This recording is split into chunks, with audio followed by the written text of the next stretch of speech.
New reaction tonight after another bold move by President Trump, this time taking aim at the Smithsonian Institution. He says it's to restore truth and sanity to American history.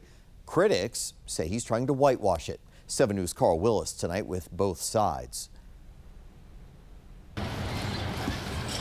The Smithsonian Institution, the world's largest museum, education, and research complex, and a powerful draw for visitors like Talisha Betia. There's the Indian Museum, the African American Museum, all the Smithsonian's. Yeah, it's unbelievable. It's also the latest target of the Trump administration and the focus of an executive order that aims to remove what the administration considers anti-American ideology.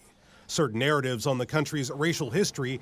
Part of the executive order reads, quote, "Over the past decade, Americans have witnessed a concerted and widespread effort to rewrite our nation's history, replacing objective facts with a distorted narrative driven by ideology rather than truth." The order also seeks to remove recognition of the achievements of trans women in the American Women's History Museum. I feel like that's overstepping their boundaries of what the government, because it should be open and equal to everybody. The executive order specifically mentions the Smithsonian American Art Museum, as well as the National Museum for African American History and Culture, for having divisive race-centered ideology.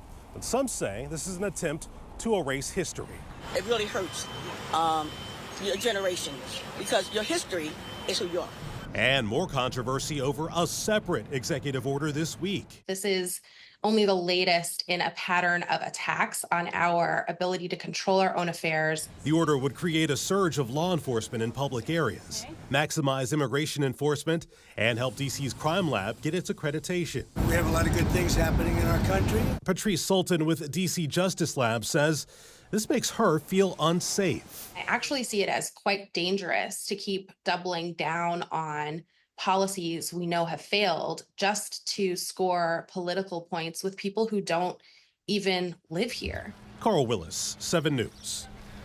Now, 7 News reached out to the mayor, MPD, and other offices that stand to be impacted by the order. None of them responded to Trump's decision to intervene in Washington, D.C.